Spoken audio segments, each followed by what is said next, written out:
So this is going to be the seventh lecture of photochemistry, and in this lecture we are going to be dealing with consequences of light absorption. अब जब भी एक molecule light को absorb करता है, light के absorb करने के बाद कौन कौन से डिफरेंट प्रोसेसेस स्टार्ट होते हैं, उनको हम इस वाले लेक्चर में कवर करने की कोशिश करेंगे. So the first process that starts is fluorescence. अब फ्लोरेसेंस होती क्या है? Fluorescence is actually a radiative process. It is a radiative process. Radiative process. अब रेडिएटिव प्रोसेस का मतलब क्या होता है और फ्लोरेसेंस क्या होता है? एक्चुअली जब एक मॉलिक्यूल लाइट को एब्जॉर्ब करता है, लाइट के एब्जॉर्प्शन के बाद एक मॉलिक्यूल जो है इट बिकम्स फोटोकेमिकली एक्टिव. अब ये जो फोटोकेमिकली एक्टिव मॉलिक्यूल जो बन गया, इसको एक्स्ट्रा एनर्जी लूज करनी पड़ती है in order to get stabilize. अब ये एक्स्ट्रा एनर्जी जब भी लूज करता है in the form of light, उस प्रोसेस को हम फ्लोरेसेंस कहते हैं. अब इसको अगर हम समझने के लिए, फॉर एग्जांपल हमारे पास एक सिस्टम है, एक सिस्टम में हमारे पास दो इलेक्ट्रॉन्स प्रेजेंट हैं. अब ये जो दो इलेक्ट्रॉन्स हैं, both these electrons are in the ground state, यानी कि ये अपने नेटिव स्टेट में ये दोनों इलेक्ट्रॉन्स हमारे पास यहाँ पे प्रेजेंट है. अब जब भी हम यहाँ पे इलेक्ट्रोमैग्नेटिक रेडिएशन और यूवी विजिबल रेडिएशन का जब भी हम यहाँ पे यूज़ करेंगे और इंसिडेंट लाइट जब भी हम इन दोनों में से एक इलेक्ट्रॉन पे यूज़ करेंगे, अब ये इंसिडेंट लाइट या यूवी विजिबल लाइट जो है, ये फॉर एग्जांपल अगर ये ए इलेक्ट्रॉन है and this is the B electron, for example ये ए इलेक्ट्रॉन जो है ये इस इलेक्ट्रोमैग्नेटिक रेडिएशन को एब्जॉर्ब कर रहा है. अब ये एब्जॉर्प्शन की वजह से इसके पास एक्स्ट्रा एनर्जी मिल जाती है. अब ये इस एनर्जी को एब्जॉर्ब करने की वजह से ये अपने ग्राउंड स्टेट को छोड़ देता है and it goes into excited state. अब जब ये यहाँ पे एक्साइटेड स्टेट में ये मॉलिक्यूल यहाँ पे एक्साइटेड स्टेट में जब ये मॉलिक्यूल यहाँ पे पहुँच जाता है, अब एक्साइटेड स्टेट में ये मॉलिक्यूल जो है we can say it is photochemically active substance और फोटोकेमिकली एक्टिव मॉलिक्यूल. ये मॉलिक्यूल जो है ये अपने नेटिव स्टेट को छोड़ के एक दूसरे स्टेट में चला गया. ये मॉलिक्यूल अपने नेटिव स्टेट को छोड़ के एक दूसरे स्टेट में जंप करता है. एंड अब इस मॉलिक्यूल के पास, ये जो फोटोकेमिकली एक्टिव मॉलिक्यूल है, इसके पास अब इस मॉलिक्यूल के पास एक्स्ट्रा एनर्जी आ जाती है. यानी कि ये मॉलिक्यूल जो यहाँ पे है इसके पास एक्स्ट्रा एनर्जी आती है. अब वी नो ये एक्स्ट्रा एनर्जी जो है, इस एक्स्ट्रा एनर्जी की वजह से ये मॉलिक्यूल जो है ये अनस्टेबल बन जाता है. And it is because we know, क्योंकि एनर्जी जो है that is inversely proportional to stability. अब अगर इस मॉलिक्यूल को स्टेबलाइज होना है, यानी कि इस मॉलिक्यूल को ये एक्स्ट्रा एनर्जी, अगर इस मॉलिक्यूल को स्टेबिलिटी हासिल करनी है तो इसको इस एक्स्ट्रा एनर्जी को लूज करना पड़ेगा. सो ये एक्स्ट्रा एनर्जी को कैसे लूज कर सकता है? ये कोलिजन्स की वजह से एक्स्ट्रा एनर्जी को लूज कर सकता है, या ये हीट की वजह से एक्स्ट्रा एनर्जी को लूज कर सकता है, या with the help of light it can lose its extra energy. अब ये फॉर एग्जांपल अगर ये मॉलिक्यूल इस एक्स्ट्रा एनर्जी को लूज करता है in the form of light, we can say this process is called fluorescence. यानी जब भी ये एक्स्ट्रा एनर्जी को लूज करेगा in the form of light, इस प्रोसेस को हम फ्लोरेसेंस कहते हैं. अब ये जो हमारे पास यहाँ पे जो ये लाइट है that is the emitted light, यानी कि इसने जो एक्स्ट्रा एनर्जी जो हमें दी ये इमिटेड लाइट की फॉर्म में दी. अब ये जो है दिस लाइट वाज, यानी कि जो इंसिडेंट लाइट थी, हम इसे इंसिडेंट लाइट के नाम से यहाँ पे जानेंगे. ये इंसिडेंट लाइट जो थी इसकी फ्रीक्वेंसी एंड इसकी वेवलेंथ हमेशा ज़्यादा होती है उस लाइट से जो ये इमिट करता है. इस इमिटेड लाइट को हम h⁻ से रिप्रेजेंट करते हैं.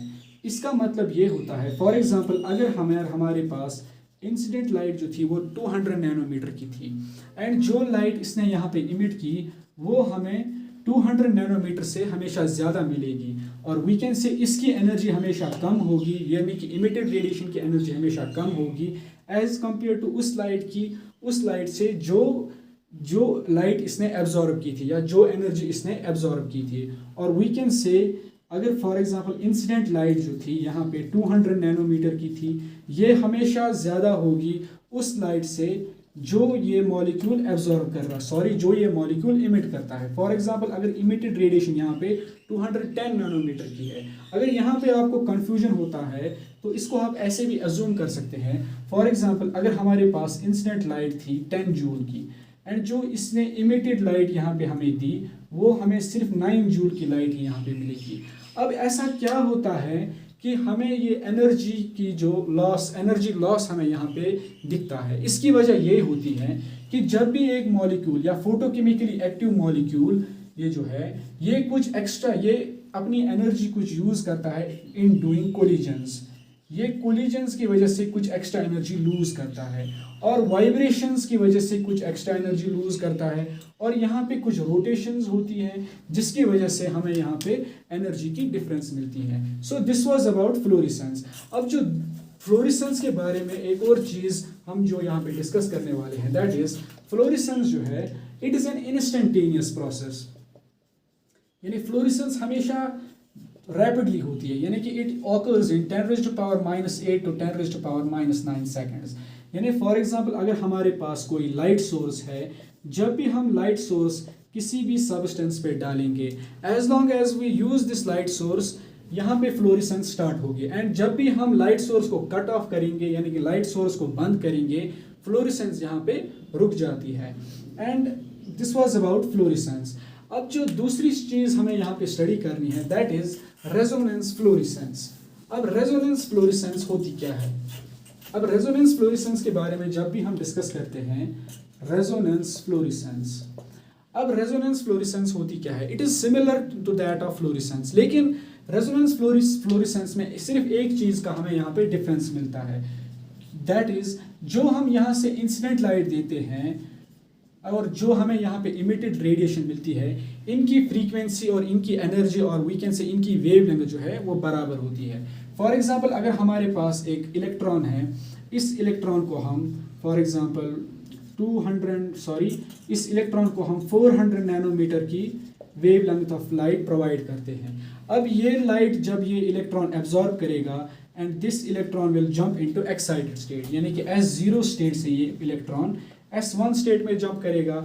अब ये यहाँ पे फोटोकेमिकली एक्टिव सब्सटेंस जो है ये एक्स्ट्रा एनर्जी को लूज करता है in the form of light. अब यहाँ पे कोई कोलिजन्स, कोई वाइब्रेशंस एंड कोई रोटेशंस यहाँ पे पॉसिबल नहीं होती है, क्योंकि ये मॉलिक्यूल ना तो ये कोई रोटेशंस दिखाता है, ना तो कोई वाइब्रेशंस दिखाता है, और ना तो ये कोलाइड करता है किसी दूसरे सराउंडिंग मॉलिक्यूल के साथ। दैट इज़ वाई जो इंसिडेंट लाइट हम यहाँ से प्रोवाइड करते हैं एंड जो रेडिएशन, जो इमिटेड रेडिएशन हमें यहाँ पे मिलती है, इनकी फ्रीक्वेंसी, इनकी वेवलेंथ सब कुछ सेम होता है। So that was about resonance fluorescence. अब एक और टर्म जो हमें यहाँ पे स्टडी करनी है दैट इज ऑर्डिनरी फ्लोरेसेंस। अब ऑर्डिनरी फ्लोरेसेंस जो है, अब ऑर्डिनरी फ्लोरेसेंस में एक्चुअल में होता क्या है? Ordinary fluorescence is somewhat we can say it is similar to phosphorescence. अब फॉर एग्जांपल हमारे पास एक मॉलिक्यूल है S0, यानी कि ग्राउंड स्टेट में हमारे पास मॉलिक्यूल है। अब फॉर एग्जांपल इस मॉलिक्यूल में हम UV विजिबल लाइट का यूज़ करते हैं, इस मॉलिक्यूल को हम एक्सपोज करते हैं इलेक्ट्रोमैग्नेटिक रेडिएशंस के साथ। अब ये मॉलिक्यूल जो है ये अपना नेटिव स्टेट छोड़ के for example S1 S2 state में यहाँ पे जंप करता है, यानी कि इस मॉलिक्यूल ने जब इलेक्ट्रोमैग्नेटिक रेडिएशन को एब्जॉर्ब किया, इस इलेक्ट्रोमैग्नेटिक रेडिएशन के एब्जॉर्ब करने के बाद ये मॉलिक्यूल डायरेक्टली S2 यानी कि ये सेकंड एक्साइटेड स्टेट में जंप करता है। अब इस मॉलिक्यूल के पास जो एक्स्ट्रा एनर्जी है इसको ये लूज करनी पड़ती है, सो ये एक्स्ट्रा एनर्जी लूज करता है, लेकिन स्टेप वाइज मैनर्स में, यानी कि ये S2 से पहले S1 में यहाँ पे जंप करेगा, यानी कि S2 से S1 में जाने के लिए ये कुछ एक्स्ट्रा एनर्जी लूज करेगा। अब फॉर एग्जांपल ये इलेक्ट्रॉन जब यहाँ पे पहुँचा, लेकिन स्टिल इस इलेक्ट्रॉन के पास अभी भी एक्स्ट्रा एनर्जी मौजूद है, सो ये एक्स्ट्रा एनर्जी को S1 से लेके S1 से S0 में जाने के लिए ये इस एक्स्ट्रा एनर्जी को यूज़ करता है in the form of light, यानी कि ये एक्स्ट्रा एनर्जी को ज़ाया करता है या एक्स्ट्रा एनर्जी को ये यूटिलाइज करता है in the form of light. ये हमें यहाँ पे एक इमिटेड लाइट देता है। So it is somehow similar to fluorescence, लेकिन यहाँ पे जो इमिशन ऑफ इलेक्ट्रॉन या इमिशन ऑफ एनी सब्सटेंस होती है that is in stepwise manner, इसे हम ऑर्डिनरी फ्लोरेसेंस कहते हैं। एंड इसमें जो इंसिडेंट लाइट है इसकी फ्रीक्वेंसी, इसकी वेवलेंथ हमेशा, इसकी फ्रीक्वेंसी हमेशा ज़्यादा होती है उस लाइट से, यानी कि इमिटेड लाइट से। That was about ordinary fluorescence. अब जो एक और चीज़ हमें यहाँ पे डिस्कस करनी है दैट इज सेंसिटाइज्ड फ्लोरेसेंस। अब ये सेंसिटाइज्ड फ्लोरेसेंस होती क्या है? सेंसिटाइज्ड फ्लोरेसेंस, अब सेंसिटाइज्ड फ्लोरेसेंस एक्चुअली में होती क्या है? अब सेंसिटाइज्ड फ्लोरेसेंस को समझने के लिए एक चीज हमें पता होनी चाहिए, दैट इज अबाउट ए फोटोसेंसिटाइजर। फोटोसेंसिटाइजर, अब फोटोसेंसिटाइजर होता क्या है? फोटोसेंसिटाइजर एक ऐसा सब्सटेंस या ऐसा मटेरियल होता है जो लाइट को एब्जॉर्ब करता है। और फॉर एग्जांपल आपने बचपन से ही ये रिएक्शन पढ़ी होगी, CO2 6 times carbon dioxide plus 6 times water in presence of sunlight and chlorophyll, it gives us C6H12O6 plus 6 times O2। अब ये जो फोटोसिंथेसिस की रिएक्शन है, अब ये फोटोसिंथेसिस की रिएक्शन में हम कार्बन डाइऑक्साइड और वाटर का यूज़ करते हैं, लेकिन कार्बन डाइऑक्साइड और वाटर जो है they can not directly utilize this sunlight. ये यहाँ पे सनलाइट को डायरेक्टली एब्जॉर्ब नहीं कर सकते।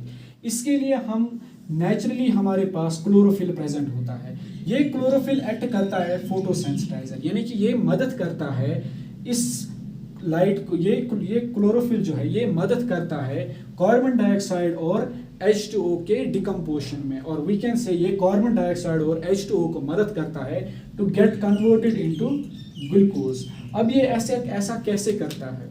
ये फॉर एग्जांपल अगर ये सनलाइट जो यहाँ पे लाइट जो हम यहाँ पे है इसकी वेवलेंथ फॉर एग्जांपल 200 नैनोमीटर की है, लेकिन वाटर एंड कार्बन डाइऑक्साइड इनको ये सिर्फ 250 नैनोमीटर की फॉर एग्जांपल लाइट को एब्जॉर्ब कर सकते हैं।